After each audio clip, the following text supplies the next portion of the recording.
বিশ্বকাপের বাকি আর ২৬ দিন। ইনজুরি সমস্যা আর বাজে ফর্মের কারণে যেখানে বাদ পড়ছে তারকা ফুটবলাররা, সেখানে ক্লাব ফুটবলের মতো এবার বিশ্বকাপেও দলবদলের নাটকীয়তার কমতি নেই। প্রশ্ন উঠছে, দলবদলের এই সুযোগ কতটা কাজে লাগাতে পারবে আফ্রিকান জায়ান্ট মরক্কো। জন্ম নিয়েছেন ফ্রান্সে, এমনকি তাদের বয়স ভিত্তিক দলের হয়ে ইউরোপিয়ান চ্যাম্পিয়নশিপে অধিনায়কত্ব করেছেন ১৮ বছর বয়সী মিডফিল্ডার আয়ুব বুয়াদি। কিন্তু জাতীয় দলের হয়ে তিনি ২০২৬ ফিফা ফুটবল খেলতে বেছে নিলেন মরক্কোকে। আসন্ন মেগা ইভেন্টের আগে ফিফা তার জাতীয়তা পরিবর্তনের আবেদন অনুমোদন করেছে।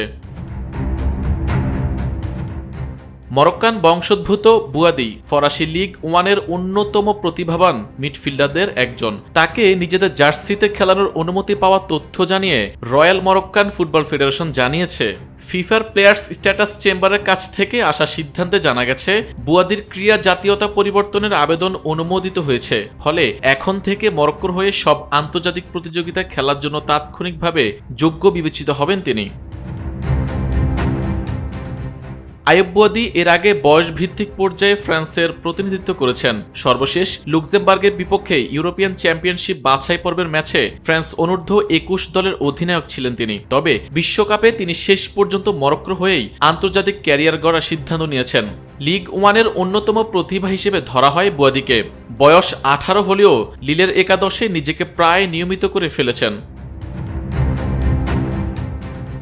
এখন পর্যন্ত গত ৩ মৌসুমে সব প্রতিযোগিতা মিলিয়ে ক্লাবটির হয়ে ৯০টিরও বেশি ম্যাচ খেলেছেন আয়ুব বুয়াদি। এর আগে তিনি মাত্র ১৬ বছর ৩ দিন বয়সে ইউরোপিয়ান ক্লাব প্রতিযোগিতার ম্যাচ খেলতে নেমে সর্বকনিষ্ঠ ফুটবলারের রেকর্ড গড়েন। এদিকে মরক্কো আগে থেকে দ্বৈত নাগরিকত্ব থাকা খেলোয়াড়দের দলে ফেরানোর ক্ষেত্রে জোর তৎপরতা দেখিয়ে আসছে। সম্প্রতি তারা ফ্রান্সে জন্ম নেওয়া আরেক ফুটবলার ইসা দিওপকেও দলে নিতে সক্ষম হয়েছে। একইভাবে আয়াক্স আমস্টারডামের ফুটবলার এবং সাবেক বেলজিয়াম অনূর্ধ্ব ১৯ দলের অধিনায়ক রায়ানে বুনিদাও মরক্কোর হয়ে খেলার সিদ্ধান্ত নিয়েছেন।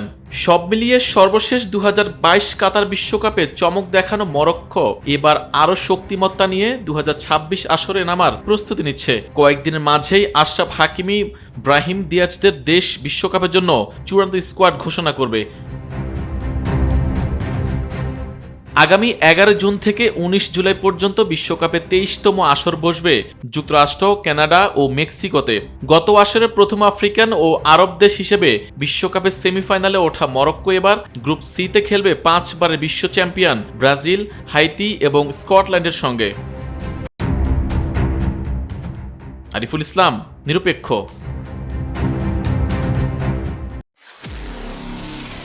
নিরপেক্ষ, সত্য প্রকাশে আপোষহীন।